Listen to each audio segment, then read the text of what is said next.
On the evening of Saturday, January 31st, 1953, the east coast of England went to bed. At 11:30 that night, the tide was already running higher than predicted. The storm system had developed over the Atlantic in the days prior and had been tracked by the British Meteorological Office. As it moved southeastward toward the shallow funnel of the North Sea, its effects were amplified by simple geography. The narrowing channel between the English coast and the continent acts as a compression system, forcing water ahead of a moving storm into a surge that has nowhere to go but up. The surge reached the Scottish coast first, in the early hours of the 31st. It moved south. In the Lincolnshire town of Mablethorpe, the seawall was overtopped at approximately 11 p.m. The water came over the top and began filling the streets without warning. Residents woke to find the ground floor already submerged. By midnight, the surge had reached Norfolk and Suffolk.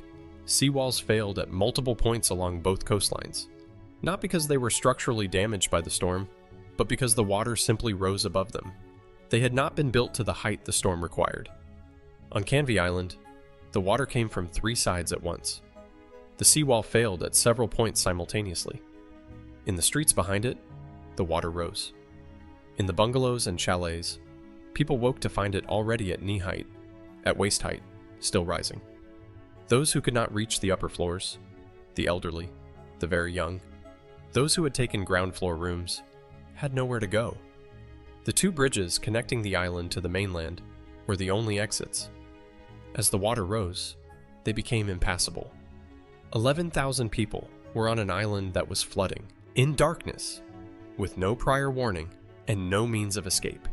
Across the North Sea, the surge reached the Dutch coast at approximately 3 a.m. on February 1st. The dikes failed across a front of more than 100 kilometers. In Zeeland, the water poured through breaches in the early hours. It reached Oude before dawn. In the village of Stavenis, the dike gave way while most residents were asleep. The water rose faster than people could climb. It entered the ground floors and reached the ceilings within an hour. Those who survived did so by breaking through roof tiles and waiting, on top of their houses, in near-freezing temperatures, for rescuers who would not arrive until the following day. A man named Hendrik Evergroen survived the flooding of Stavenisse. He described it afterward. "The water came so fast there was no time. My wife and I went up to the loft, and we could hear our neighbors shouting through the walls, but we could not reach them. By morning the shouting had stopped. He had heard, through the walls of his own house, people dying. The houses around him were intact. The structure had held. The people inside had not been able to reach the ceiling in time." Evergroen was rescued by boat the following afternoon. He had been in the loft for 14 hours. The rescue operation that assembled over the following days was the largest peacetime mobilization the Netherlands had undertaken since the war. Military units, civil defense volunteers, and civilian boat owners moved through the flooded landscape in rowing boats and requisition vessels. The Dutch royal family appeared publicly in the disaster zones within 48 hours. American and British military forces, stationed in Europe, contributed helicopters and personnel. Across Zeeland and South Holland, rescue teams worked through villages in which entire streets had been submerged, searching houses room by room. In Stavenisse, rescuers found the bodies of people who had not been able to reach the upper floors of their own homes. In one street, they found a family of 6 in a first-floor bedroom. 5 were dead. One child had survived by climbing onto a wardrobe. In England, the Royal Navy and the RAF conducted rescue operations along the Essex and Lincolnshire coasts. On Canvey Island, residents were evacuated by boat through streets that had become canals. The evacuation took 2 days. A senior officer involved in the Canvey Island evacuation later reported that, in his assessment, the absence of any prior warning had directly determined the death toll. Had residents been told to move to higher ground before the water arrived, he said, most of the island's fatalities would not have occurred. There was no higher ground on Canvey Island. He knew this. His point was that people would at least have been awake and moving instead of asleep in single-story homes when the water came through the walls. The final death toll of the 1953 North Sea flood was 2,551 people in the Netherlands, 1,836. In the United Kingdom, 307. In Belgium, 28. At sea, aboard vessels caught in the storm, approximately 230 more, including 133 passengers and crew of the Princess Victoria ferry, which sank in the Irish Sea on the same night, with the loss of nearly all aboard. In the Dutch village of Oude Tong, 305 people died. In Stavanis, 156, roughly a quarter of the village's entire population. In St. Philip's Land, 160. In England, on Canvey Island, 58 people. Most were found in their ground floor rooms. They had all gone to bed without any warning. In each case, a warning had been possible. In each case, it had not been given. The investigations that followed identified the failure of the warning system with precision. In the United Kingdom, the Meteorological Office had tracked the storm and had calculated the probable surge height as it moved south. A tidal warning mechanism existed. It had been constructed specifically to alert the Port of London Authority and the relevant Thames flood control bodies. That warning was issued. The Thames was on alert.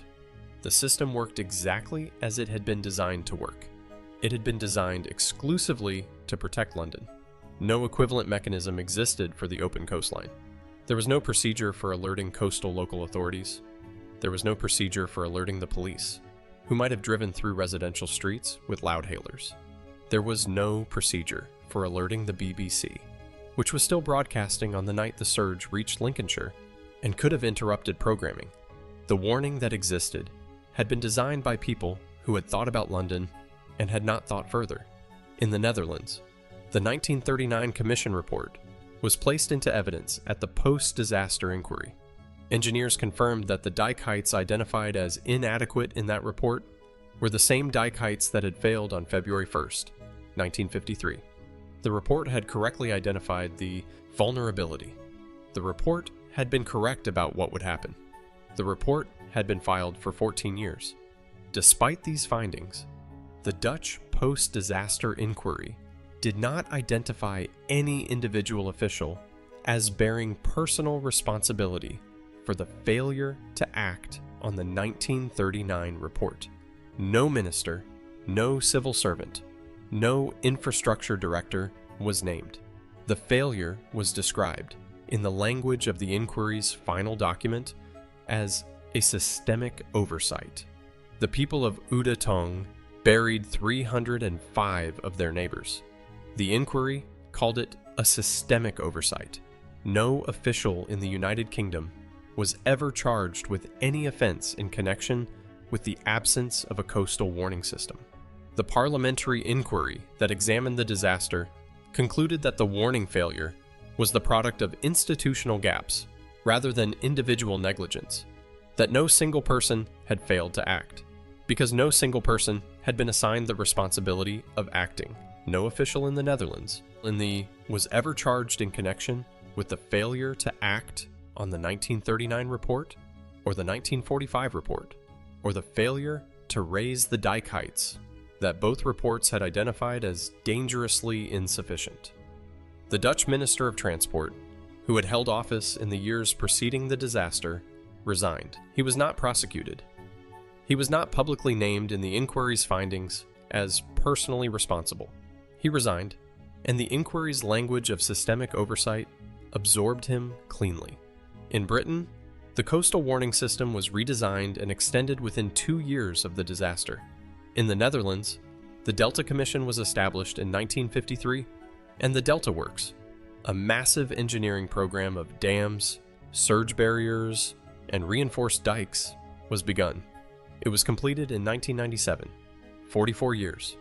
The people who had not built the dike heights identified as insufficient in 1939 had all died of old age before the Delta Works were finished. The coastline of Zeeland today is among the most comprehensively flood-protected in the world.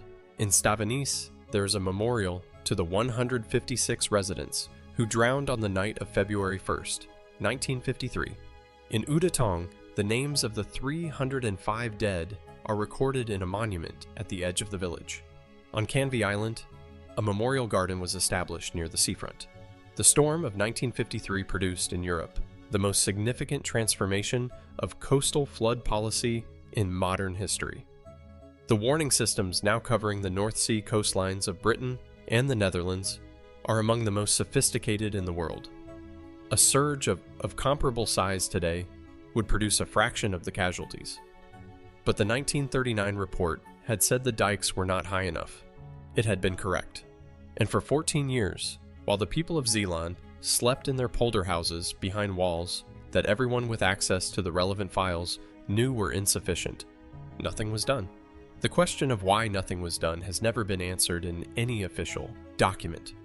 The answer, when it comes, is not found in the inquiry reports or the ministerial correspondence.